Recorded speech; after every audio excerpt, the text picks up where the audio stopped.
This is Sneaker Gears. My name is Levi, and today we have a new Performance Gears episode where I know the last few days have been more professional gears and personal gears with everything going on. But these are two shoes I have been playing in, obviously, before the quarantine, which this review is happening here in March of 2020 during the coronavirus kind of epidemic here, or pandemic. And we're looking at two of the most highly cushioned and cheap shoes you can get. And that's the Nike Zoom Rise and the Jordan Jumpman 2020, both available at the time of this video for anywhere for 60 to 80 bucks. You can't beat them, and these are two amazing shoes. So let's get into it.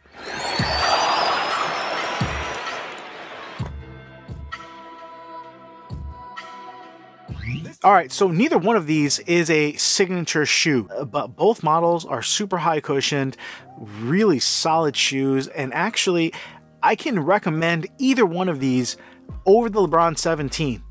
Yeah, I said it. Now, I am a fan of the LeBron 17 with its high cushion once you get the right size and once you get a clear translucent outsole, but overall, for the price, for the cushion, for the transition, for most players, for most foot types, either one of these is going to be a better shoe regardless of price. Now let's throw a price back into it. If you're able to get either one of these, and let's say a round number $75, they're over $100 cheaper than the LeBron 17, and even though the LeBron 17 is going on sale now for closer to $120 to $130 or $140 on sale in some places, that's still almost half.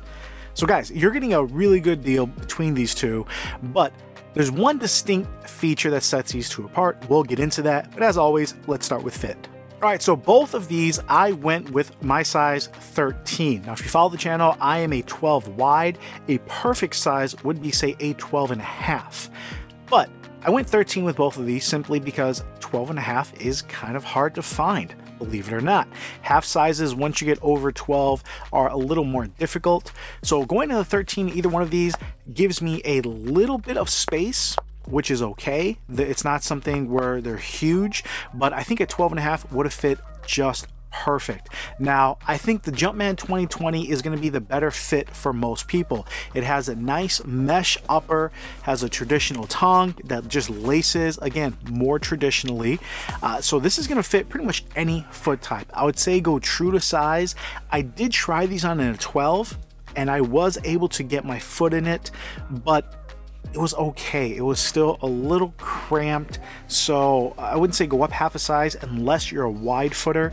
Going to a 13 gave me plenty of width for my for the middle of my foot, because I have a wide midfoot, not a wide toe box. It allowed me to torque it down and be a little more comfortable there. And as well as the cushion just seemed to match up better with where my forefoot was landing, and just the heel cushion ended up being a little bit more comfortable in the 13 over the 12. They do give slightly different corresponding cushions per the size.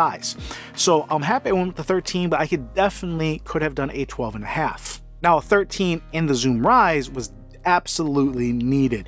I did try a 12, and honestly it was difficult even getting my foot in here. This is definitely more of a high top versus a mid. Even though they're both on the high side, it does run quite a bit more narrow through the midfoot. So this is one, maybe I could have done a 12 and a half, but I would say going up half a size on this for most people is going to be needed. Going up to a 13, this fit me almost perfect. No issues. Width on this, I was able to give it a nice lockdown. This does have an asymmetrical lacing system, so it's going to be a little bit more of a snug fit, and we're going to jump into the support now. So the support is the biggest separating factor between these two. The whole back half of the shoe, and you can kind of tell the different material here, is a lot stronger. You have an internal heel cup, you have a structured portion here where you're really held into the shoe vastly more than what you are in the Jumpman 2020. Not to mention the materials used on this are much stronger. This is, again, not a high quality materials, but at the same time moves with your foot, doesn't really require break-in, and really just holds you in. The containment on this, the lockdown, both are going to give you a nice flat stable base, but I'm definitely going to give the edge with the higher cut, the larger heel cup, and the strong materials in the overall support. This is one of those shoes that is definitely a max support, max cushion option, and if you want this style of shoe, you actually would have to pay more and get the Jordan Why Not 0.3. All right, now the support on the Jumpman 2020, I don't want to disregard. The upper is a lot more flexible, a lot lighter. It does give you containment, it's just not nearly as structured. It's using the same kind of makeup as the Jordan 34, where you have a much more structured heel area versus the rest of the upper is a little more loose.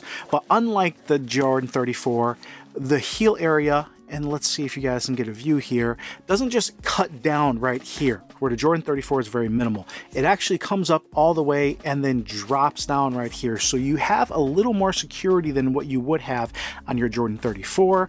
But overall, I wouldn't call it a max support shoe by any means, but it does a really good job, and actually is probably still a level up than what you're going on Jordan 34 anyway.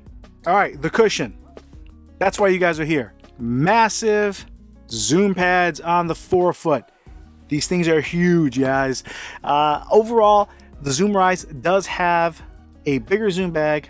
It does feel a little bouncier, and the foam, it's just a beautiful transition. With this, you're getting a large volume zoom bag, slightly smaller. You can definitely feel a little bit less PSI, and you're getting a little bit softer foam. So is this more comfortable? Is this more comfortable casually, actually, which I've worn these both on court and off. I think this I find a little bit more comfortable casually. Now, when you're running on the court, when you're putting more forces, I actually prefer the larger volume zoom bag on this, and the foam that appears to give a little bit more impact protection, even though it is slightly firmer. When you're actually running up and down the court and you're actually putting a lot more forces on it, it just does a really good job. Overall, though, it's tough to say. Honestly, you're not going to be disappointed by either one of these. I can't tell you, this is way better, get this one. This is way better, get this one. It's going to come down more to the support, and obviously our next section, the traction. All right, so the traction on these guys is also kind of similar. I hate to be disappointing to you guys. The biggest difference, though, is I think on a clean court, the Zoom Rize with that circular traction is going to bite harder. But because of that clear section, it still needs some wipes. And if you have a dirty court, it's good, but it's not absolutely amazing. It still does a great job. I think it does better outdoors.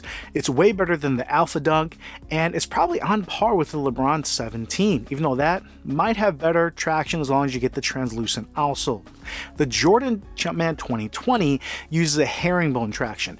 I think that is more consistent whether you have a clean court or dirty court, but it's not going to bite as hard either. It's herringbone, meaning it's very run-of-the-road, normal. It's your vanilla traction. It's something you can count on.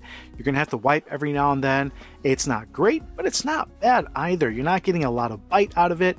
But if you have mixed conditions, you don't know what court you're going to, meaning if it's a dirty court or if it's not a wax court, something like the Jumpman 2020, you're going to have a little more consistency with being able to bring that with.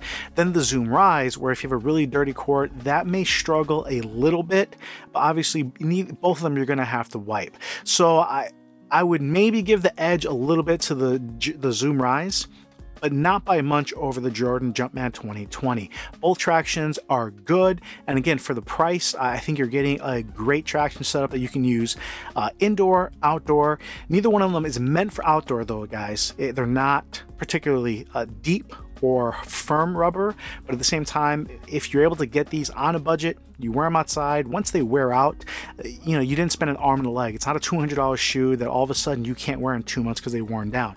If you spend 50 bucks, 60 bucks on these guys, and you can get 2-3 months out of it, I figure that's still a good buy. So who are these for? These are both max cushion setups. And in the world of basketball, if you're just starting to play, if you've had surgery, if you're a little bit older, having a max cushion setup goes a long way in just being able to enjoy the game, running up and down the court, not being as sore the next day. And either one of these I can highly recommend. And it's a funny situation because Adidas doesn't really have a max cushion option. Outside of some of their more expensive shoes, the BYDW2 just came out. That has Boost, which may be a max cushion setup. It depends how they're using the Boost, as well as the Yeezy Quantum, which is a full-length Boost, but that's also super expensive. Under Armour has nothing that's a high cushion setup, and beyond that, there's not much high cushion setup outside of the Nike and Jordan world for basketball shoes. So in those worlds, funny enough, not being signature sneakers and getting a great value, the Zoom Rize and the Jumpman 2020 are both options you really can't go wrong with. If you liked that video, please share it, comment down below if you have any questions. I'm more than happy to answer them. Give it a thumbs up, subscribe to the channel. As always, this is Levi Sneaker Gears. I really appreciate you guys, and I'll come at you later.